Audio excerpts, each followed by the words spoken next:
Hello everyone and welcome to the second week of my fNIRS BCI journey. So this week I participated in a hackathon in Toronto with some brand new fNIRS tech. I recorded some test data in the lab, but most importantly I had to decide what to focus on with my project.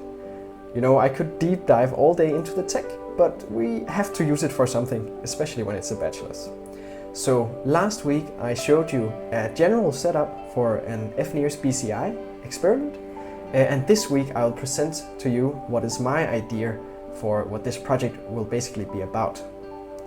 First of all, we have our person here with the brain hat on. We're gonna call him person 1 maybe. And from this brain hat goes all the wires, which are called channels, and this person we get to just have the hat on for 3 hours or something similar, and then we record all the brain activity from that time.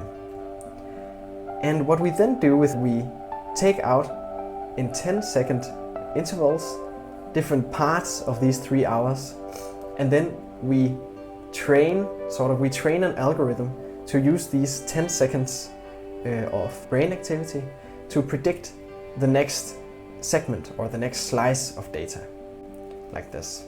So this is a bit like if you were shown a video of a pen falling for 10 seconds and then were asked to predict where is the pen going to be in 1 second.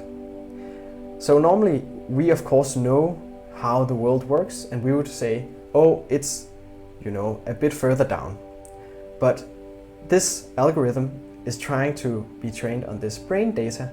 So if it predicts wrongly the next slice of brain activity, then we say, oh, that was wrong, and we ask it to reevaluate how it predicts things.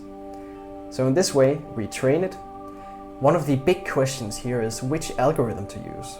And I'm just going to list some that seem very interesting for this specific task, but it's not something we're going to get into in this video at least.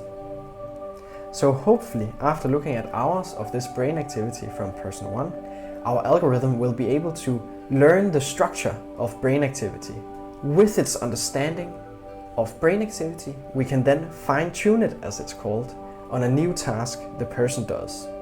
With its understanding of brain activity, we can fine-tune it, as it's called, on a new task the person does.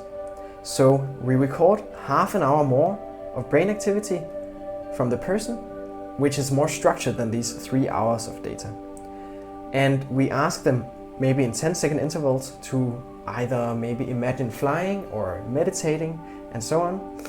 And from this, with its existing understanding of brain activity, it should easily be able to understand if the person is thinking about flying or if the person is meditating. So we can imagine that if it didn't have this chance, if the algorithm didn't have this chance to try to understand brain activity from these hours of data, then maybe it wouldn't be as accurate. So maybe it would have just a much lower accuracy in how precise it is. And this is basically what we want to try to contrast in this project.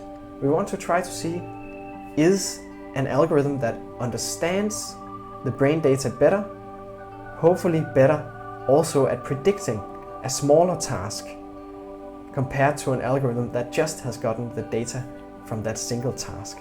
So if you are already into natural language processing, this probably sounds very familiar to you, because it's the same principle that the model GPT-3 is built upon, where we have a giant training set of the whole internet basically, where this model learns language, and then we can supply it with just some examples of maybe negative compared to positive text, and it can easily learn to differentiate the two because it already has an understanding of language, a bit like us. So I hope you found it interesting. I definitely am going to be very excited for this project. So I hope to see you in the next episode next week, where we'll probably have this even more defined and maybe some more steps programmed even.